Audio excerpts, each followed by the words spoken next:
This episode of Tech News Day is sponsored by Mac Weldon and by ExpressVPN. So I know at this point you're probably not clicking on our videos for your daily dose of optimism. It's a coping mechanism at this point. You got John Krasinski for that. Thank you, John. But we regret to inform you that today's first story is extremely bleak on an existential scale. Yes.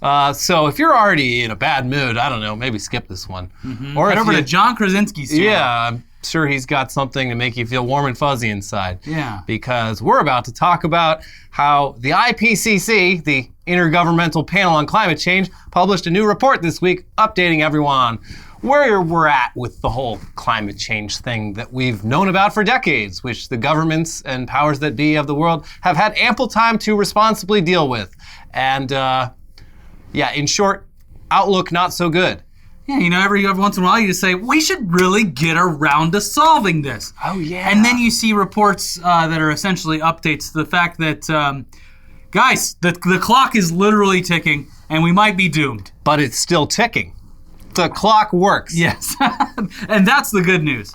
Anyways, it's being called a code red for humanity, and the general vibe we're getting from news headlines is that, look, the Earth is screwed, and even more screwed than previously thought.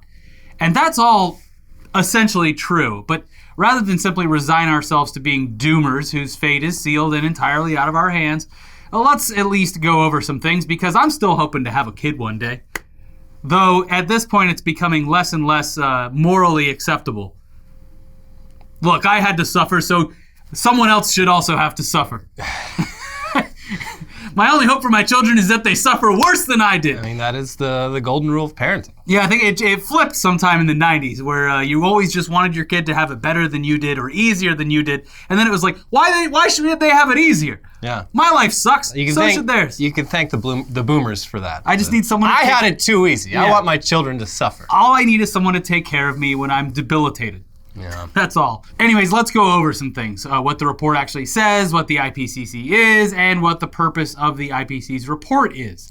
So actually, first off, let's start with the fact that the idea of global warming due to increased carbon dioxide in the atmosphere is absolutely not a new idea by any means. It might be new for you, but it's not new for the scientists. The greenhouse effect was first studied in the 1800s. In the early 20th century, scientists were already sounding the alarm that trapping all this extra heat in our atmosphere was probably something worth keeping an eye on. By the 1930s, there was already evidence that the Earth's temperature was in fact increasing in proportion to CO2 levels in the atmosphere. So when the IPCC was formed in 1988, they were tackling questions that had already been asked for a long time. To what degree are greenhouse gases like CO2 affecting temperatures? What effect will rising temperatures have on the Earth? And what can we do about it? The Titanic could have been saved if only it launched a few years later. But to be clear, the IPCC aren't researchers. The point of the IPCC is to get hundreds of scientists from around the world working together to sort through the mountains of current scientific literature on climate change and synthesize all of it into one coherent thing.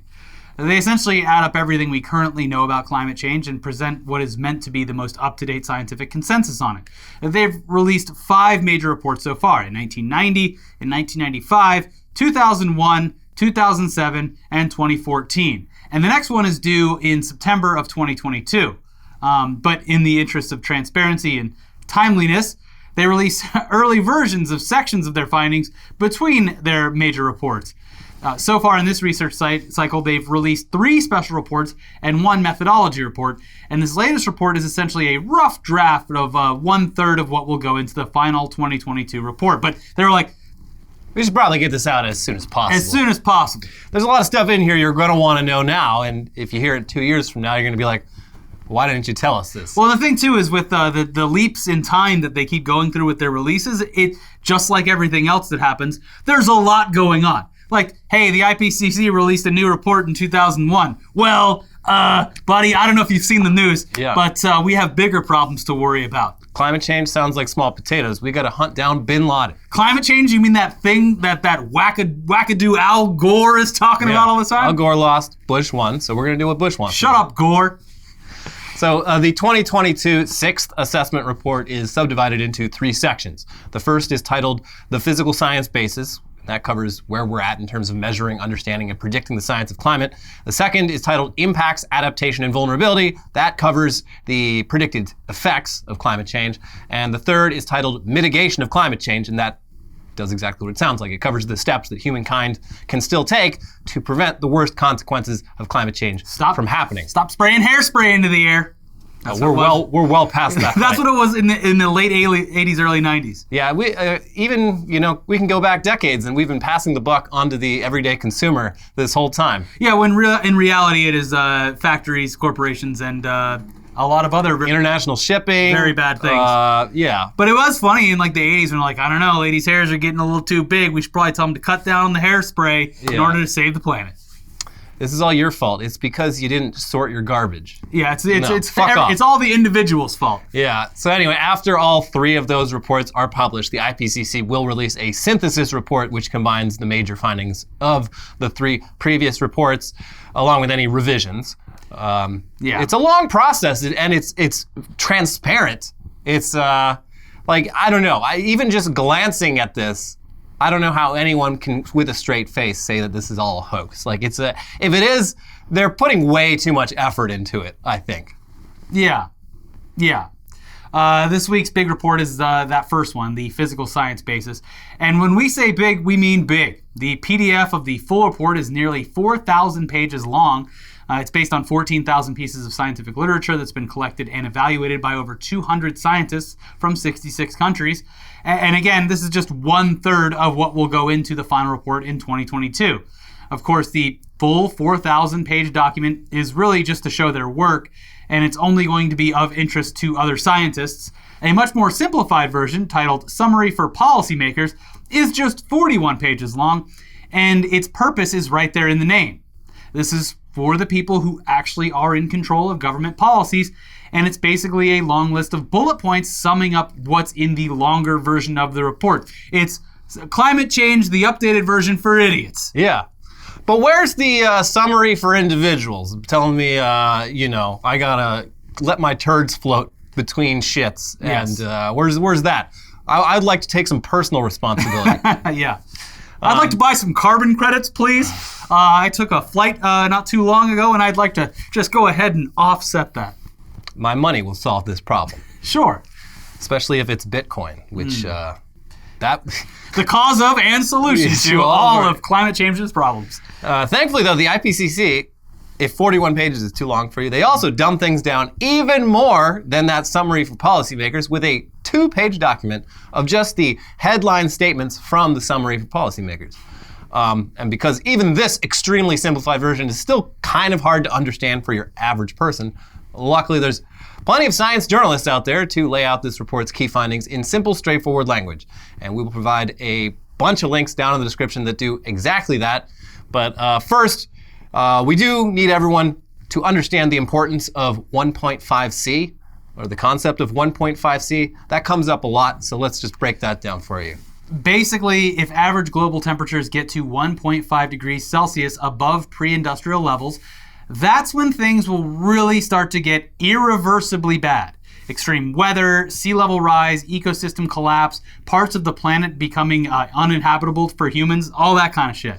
The current path we're on is already irreversible in a number of ways, but past 1.5C is when it gets truly apocalyptic, with the effects of climate change leading to even worse effects of climate change in a sort of feedback loop. Yeah, it's basically when your fire is feeding the fire. Mm-hmm. You don't want that. So the goal for the last few years has been to reduce greenhouse gas emissions quickly enough that the average global temperature doesn't reach that point.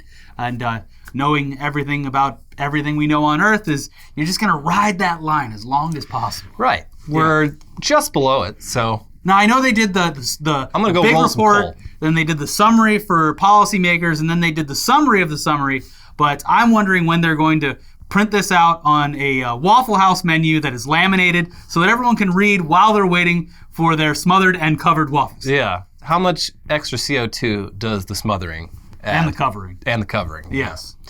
We found that if we reduce covering, we actually we can continue smothering. It's interesting. But the only way people are going to be able to read this and understand this is when they have nothing else to do, like when they're waiting for their waffles. Yeah. Well, or Or if all of the specifically television news of the world, and specifically the United States, paid any attention to this topic whatsoever. As we talked about previously, they spent almost as much time in a single day talking about Jeff Bezos going to fake space than they did in an entire year talking about climate change. So that's a good place to start, is just making the average person who only watches like TV news even aware of this shit. But nobody wants to hear bad news. I don't know. I mean, people kind of do. Like, people turn on the news to get mad. People turn on Fox News to get mad about how... They turn on the news to hear things they agree with already, to have their preconceived notions verified and solidified by whatever talking head will give them exactly how they feel. That's true, to a degree. But even the libs, MSNBC doesn't talk about any of this shit. They just talk about how, like, Trump is really done for this time. Guys, we got him. Yeah, they turn on CNN and they're like, well, I hope this Cuomo guy doesn't talk about his brother.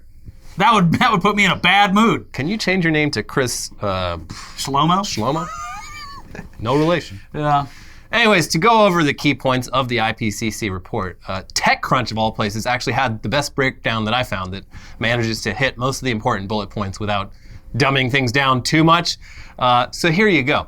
1.5C will be reached by 2040 in all scenarios unless emissions are slashed in the next few years. Keeping to 1.5C will require immediate, rapid, and large-scale reductions in emissions, and slower action leads to 2C and more suffering for all life on Earth.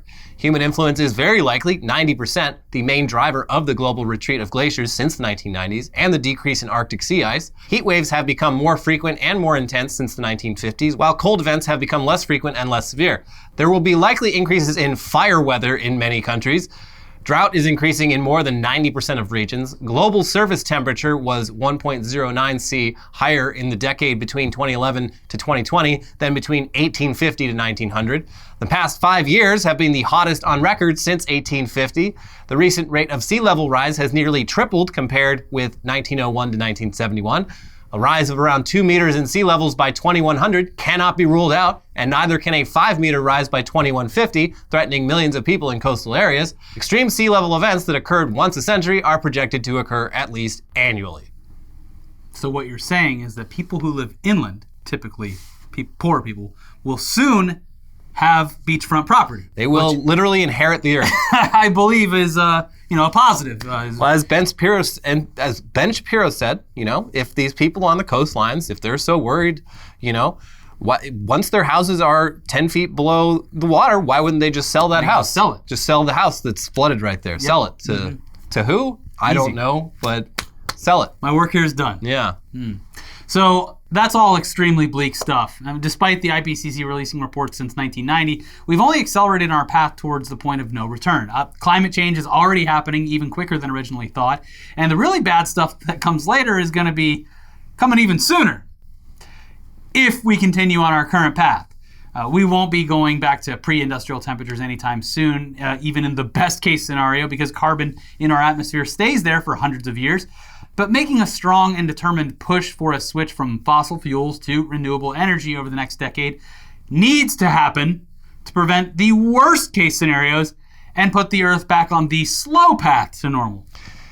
Like, we're just at this point taking buckets of water out of a sinking ship, hoping that it'll float long enough that everyone that we know doesn't die. Yeah, essentially. Yeah. But there are holes in that boat, and it's a lot of work to plug those up. Yeah. Mm-hmm. But what if we put more water in the boat? Now, if we accelerated things, would that make it better or worse? In addition to the frustratingly simple solution, I know it's not that simple, but the answer is simple. It's right fucking there. You lower the amount of carbon dioxide that we put in the atmosphere. That's it. But in addition to that, a key point of this report that's kind of new is that curbing methane emissions would buy humanity some much needed time in the short term. Methane emissions contribute to 30 to 50% of the current rise in temperature. But unlike CO2, which stays in the atmosphere for hundreds of years, methane only stays in the atmosphere for about a decade. So, big difference there. Yeah. And methane comes from a variety of sources, the most notorious being those cow farts, which are actually cow burps. But there's also garbage landfills, and possibly the biggest source of methane emissions is natural gas production, which is a nice way of saying fracking. But Elliot, It says it right there. Natural organic gas. What could be wrong with that? It's natural. It's all natural. Yeah.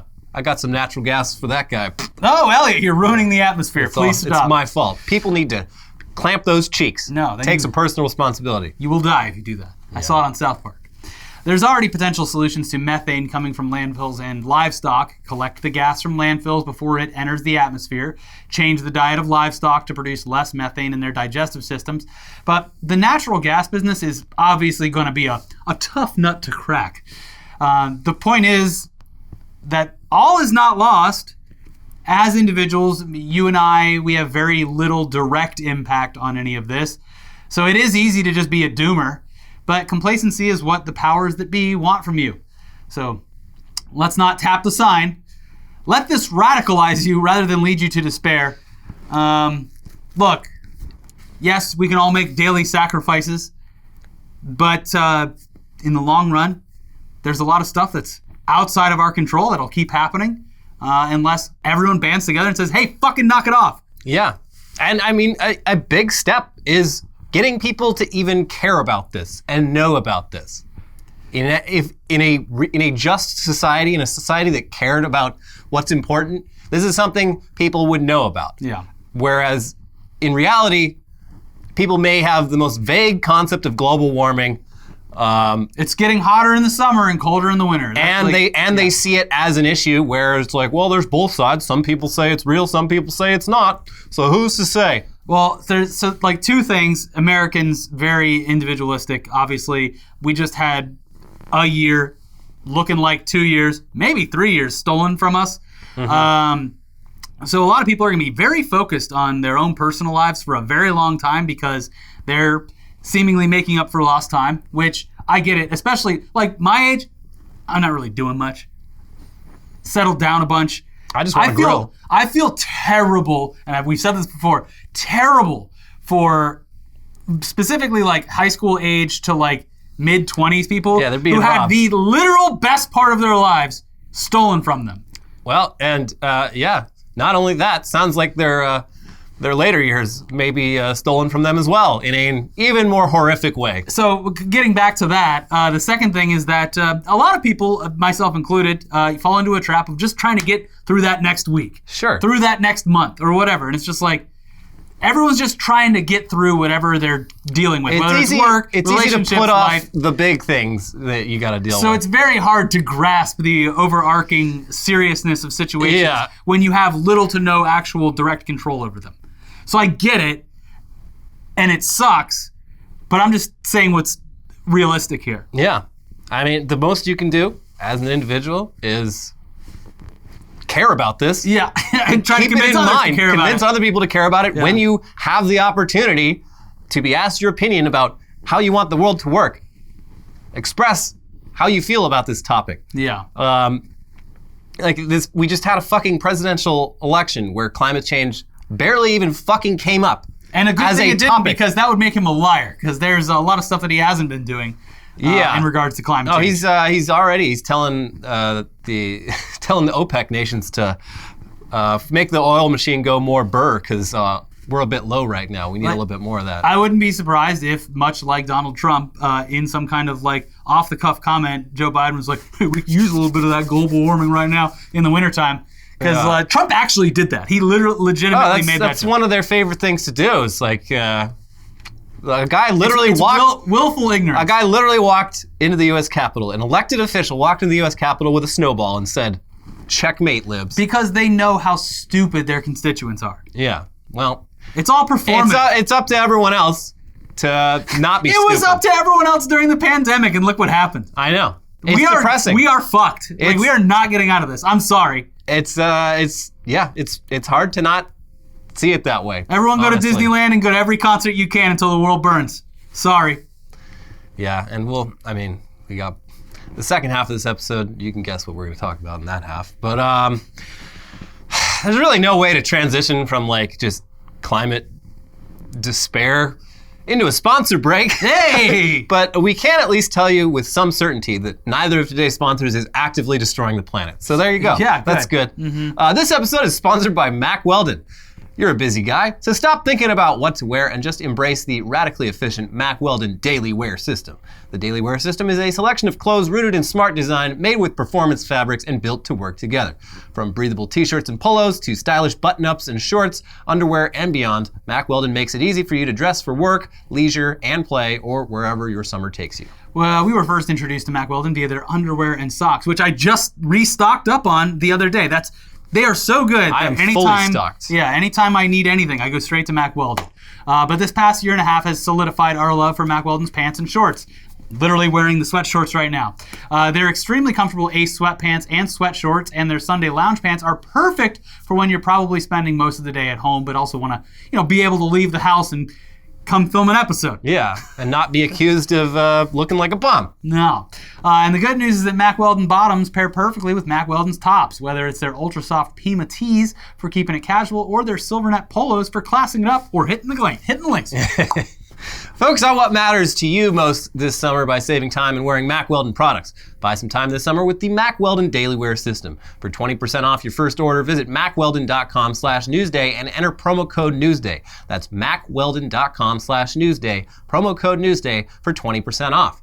Mack Weldon, radically efficient wardrobing. Radical. This episode is also sponsored by ExpressVPN.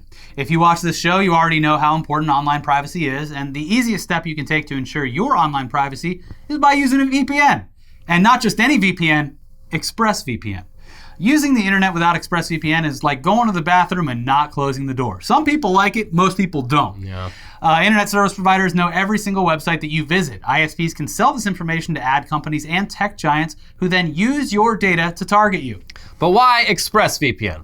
Well, ExpressVPN creates a secure, encrypted tunnel between your device and the internet so your online activity can't be seen by anyone. It's as easy as closing the bathroom door. You fire up the app, you click one button. ExpressVPN is rated #1 by CNET and The Verge. It works on phones, laptops, even routers, so everyone who shares your Wi-Fi can be protected. We use ExpressVPN on our phones and computers, and it's great knowing that simply looking up some random product isn't going to immediately lead to ads for that product showing up everywhere else we visit online forever. ExpressVPN is also great for unlocking content on Netflix and other video services just by changing which ExpressVPN server you're connected to. Good day, mate. It's me, a British internet user. You really, much like with ExpressVPN, you really went back and forth from Australia and the UK. That's right. In lightning speed. You can do that with ExpressVPN.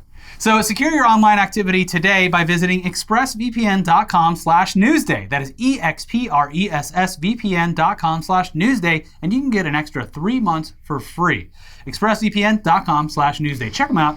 All right, back to the news now. And hey, at least there's no other problems right now affecting all of humankind that could be quickly and easily dealt with, but will instead be ongoing for the foreseeable future. It's a good thing we've only got climate change and nothing else. Oh, wait. Yeah, COVID's still a thing, guys. And it's really rearing its head again here in the US. Last week, we were back to February levels of new cases. This week, we're back to January levels. Who doesn't love a reboot? And at this rate, it might not be long until we're back to the absolute peak levels of new cases that we saw back at the very beginning of the year. We're doing it all over again, in reverse. And dare I say, we're bound to break some records. Oh yeah, America loves nothing more than breaking records. We're getting the gold medal in COVID. Luckily, if you're vaccinated, you don't have too much to worry about. So-called breakthrough cases have been getting a lot of headlines, but in reality, these breakthrough cases only make up a very small percentage of total cases. The CDC, in all its wisdom, recently decided to stop tracking all breakthrough infections, but luckily about half the states still are. And in most of those states, the share of new cases among vaccinated people is less than 2%. Meaning, for every fully vaccinated person testing positive, there's about 50 unvaccinated people testing positive. Now, the vaccine still isn't foolproof, but being vaccinated and being in a vaccinated population clearly makes a difference. Your safety is at stake.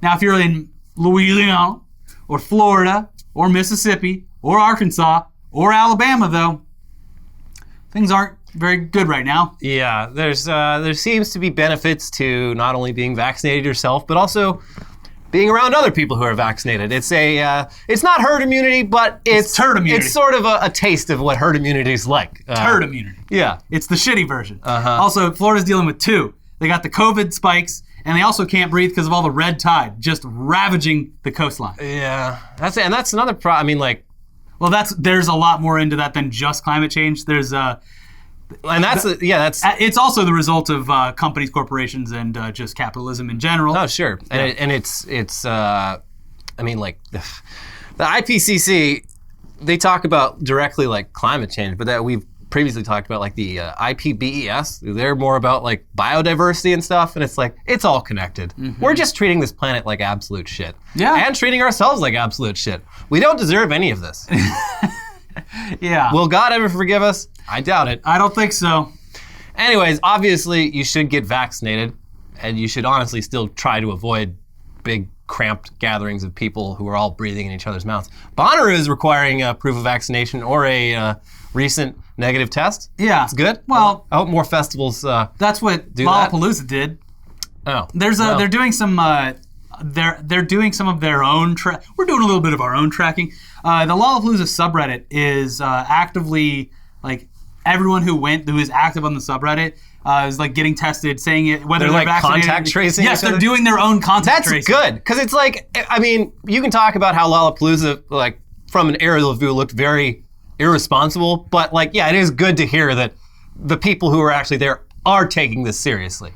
Yeah, and at this point, it's like, look, do your own fucking shit. Take your own. Do your own research. Don't do that. Don't. Listen to the scientists. Yeah. But like, I don't know. It's hard for me to say. I went to a fucking baseball game like 2 weeks ago. Yeah, so. I mean, we all take risks. It was outside, and I wore my masks in the fucking tunnels. Some people love this pandemic for letting them be like essentially cops. Yeah. And I'm not a big fan of that. Like, we all do shit. Yes. It's just, we all have things to do. Some of us do so not believing there are any risks involved. Some of us do so understanding the risks. Yes. There is a difference. But anyway, if you've had like friends or family get COVID over the past year and a half, I mean, it should be obvious to you the importance of all these precautions. But as we've seen time and time again, Americans are really, really good at not learning their lesson. And while most of the examples of Americans who are seeing the effects of COVID firsthand and still not taking it seriously are among just normal, everyday people, here's a guy you've probably heard of. We've definitely talked about him, whose mother and father were among the first documented cases of Americans getting COVID-19. Let's see what Chet Hanks has to say. Hey guys, so just checking in. Look, I've been kind of on the fence about this for a while. That's why I've never spoke on it. But with the amount of people that I know recently that have gotten COVID, and with like the numbers rising, I think it's important for me to say, like, I got the vaccine. I think everybody should. I think it's really important, like, that we all do this just as like citizens, as Americans. We have to look out for each other and get this shit under control, guys. So like, I suggest to all my followers, you guys set an appointment and get the vaccine first thing. Psych! Bitch! If it ain't broke, don't fix it. I never had COVID. You ain't sticking me with that motherfucking needle. It's the motherfucking flu. Get over it, okay? If you're sick, stay inside. I'm tired of having, okay? Why are we working around y'all? If you're in danger, stay your ass inside. I'm tired of wearing a motherfucking mask. Wow, they had us in the first half. That's usually what you say when it sounds like someone is saying some dumb bullshit and then it turns out they're not. This is one of the few examples we've seen of the exact opposite. Like, oh, good for him. Chet Hanks. Oh, God. Okay. Yeah. He continues to prove, because when we first reported on him specifically 6 months ago or something, we were like, yeah, he's kind of goofy, but like... his heart's in the right place. Yeah, and he's consistently... proved us wrong every step of the way. Giving Chet Almost Hanks, as if it was a challenge. Giving Chet Hanks the benefit of the doubt is a all-time career regret for me. I am done giving people the benefit of the doubt. Yeah. I learned my lesson with Chet Hanks. Now this is, of course, like we said, one of the few examples of proving that statement wrong. They had us in the second. We lost the game. We lost the game. We're all dead. So yeah, that's the current state of White Boy Summer, in case you needed some sort of update. Great. Unfortunately, dudes like Chet Hanks and Joe Rogan do speak for a large portion of the population who thinks they are smart, but in fact are dumb. So don't expect any of that shit to go away anytime soon. There you go. Nope. He thinks he's so fucking smart. I'm not a fucking sheep like the rest of you. He's got it all figured out. I don't want no needles going in me. Meanwhile, he's like literally covered in tattoos. It's literally the assuredness, the level of intellectualism I thought I held, I'd say the 3 months after I smoked my first joint. Yeah. Like, These fucking Why isn't anyone talking about this stuff? It's so easy and simple to grasp that we're just specks, and we need to really, and then that's when you trail off because you're high. Yeah.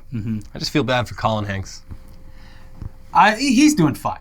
He's doing fine. I mean, there's like probably some secondhand embarrassment and some tarnishing of the family name, but like, he's like, Tom Hanks' son's a fucking idiot. He's like, wait, you're not talking about me, are you? I'm Colin Hanks, the normal one. The one from the Orange County movie. I make charming little documentaries. He also loves LAFC. Yeah. Anyways, meanwhile, the South American Lambda variant. The Lambda variant. Get in like we said last time, get in all the Ligma jokes before it kills us all. Before it gets serious, yeah. The Lambda variant from South America is slowly making its way into the US and could potentially be even deadlier and more transmissible than the current Delta variant, which is itself deadlier and more transmissible than the original virus. So, it's because Joe Biden won't close those borders. Don't even joke about I know. It's the excuse. By the way, we brought that up. God, it had to have been 4 or 5 months ago. Yeah, no, that's like what they're going to blame illegal immigration. Of course they fucking are. And that's what's happening. These magic, invisible illegal immigrants are... Specifically the ones going to Florida, all the way through Texas and Louisiana and Arkansas and Mississippi. They're crossing like one of the most inhospitable stretches of land on Earth. They're doing it on foot with a severe respiratory infection. And then they're not stopping there. Yeah, they're going all the way around the Gulf of Mexico. These are superhumans. Yes. They have 10% lung capacity and they are traveling thousands of miles. Yes. How do they do it? It's crazy, but somehow it's happening. Yeah. And that's what Ron DeSantis says. So I'm inclined to believe him because he has a merch store that says that this is all Fauci's fault. Mm-hmm. Stop Fauciing up Florida. Mm-hmm. So anyway, the variants continue. We're going to run out of Greek letters at some point. Yeah. And then what are we going to do? I don't know. But that's bad news for just about everyone. It's good news, though, for Razer. Yeah. When they announced back in January that their Project Hazel, or they announced the Project Hazel face mask in January, everyone's like, oh, that's cool. And then a few months later, they're like, hey, we're actually going to develop this into an actual product by the end of the year. Mm-hmm. And then we all laughed. We're like, you idiots, you missed the boat on masks. We're all going to be living wonderful post-COVID lives by then. No one's going to want to buy this shit. Short Razer. But yeah, that no longer appears to be the case. They were playing the long game over at Razer. What did they know and when did they know it? Because they recently unveiled some new info about their world's smartest mask. It's coming, folks. Yeah, first of all, it's no longer called Project Hazel. It's now called Razer Zephyr, named after the word of a soft, gentle breeze. And secondly, even though it's still not coming out for a few months, they're currently holding a community beta test that you can sign up for, so you can have maybe be the first person to try this mask out. Mm-hmm. This is likely also an effort to gauge how much interest there actually is for this product. And it sounds like even when it is eventually released, it'll be done through targeted drops aimed at people who have previously expressed interest, or they're going to sell it at ATMs that they put in hard-to-reach places, just like the sunglasses from Snapchat. Yeah. So if this is something that you think you might want, it might be worth signing up for the beta, even if the odds are pretty low. We actually... I signed up. We got a general interest form in our email, and we were like, hey, we've actually talked about your product before. Yeah. We would love to try it out. I signed up for the beta, and I included, like, here's our CES coverage, timestamp. Yeah, please give us a mask. And a lifetime supply of those filters, because that's how they get you. That's how they get you. Mm-hmm. Anyways, that's your episode. There are things to look forward to, like a better mask for keeping this deadly virus out of all of our mouths and noses. And nothing else. Spooky season is almost here. The decorations, you can officially put them out September 1st. That's where I draw the line. But they are 2 months in advance. They are already appearing. What? Oh, you want to put it up 2 weeks before, so you only get to enjoy it for 2 weeks? I mean, I don't put up any decorations. They're already showing up in stores. Once I have a yard, I do plan on buying the 12-foot tall skeleton and dressing it up in different costumes. Oh man, they're gonna have all kinds of new ones this year because of the success of that last year. Yeah. Yeah. So that's something to look forward to. I'm excited for that. What will Home Depot think of next? But it's again, this will be the second Halloween where it's like no one really wants to throw big Halloween bashes, and even if you do, the whole time you're just like, I can't really let loose as much as I wish I could. Yeah, it's the same thing with again, kids who are really missing out on everything. Yeah, here, open your mouth. Here's some candy. Yeah, go away. Here, take the candy. Also, teens who are being robbed of mischief night. Yeah. where they go out and ruin the city because it's fun. And they can get away with it because the jails are full. And they're under 18, you won't be doing any crime. Hey! Don't pay no mind. Anyways, Offspring, they had to kick their drummer out. They kicked their drummer out. Because he wouldn't get vaccinated. Mm-hmm. So, speaking of Offspring. Yeah. Also, Fall Out Boys had to cancel a bunch of dates on their tour because of an outbreak on their crew. And Stevie Nicks canceled her entire tour. Limp Bizkit is currently off the road. The rumor was Wes had it. He doesn't have it. The concerts are also coming to a rapid close, seemingly. Guys, America is not back. We jumped the gun a little bit on America being It's not back. actually back. It's going to be a crazy fall and winter. That's all I got to say. Yeah. In a bad way.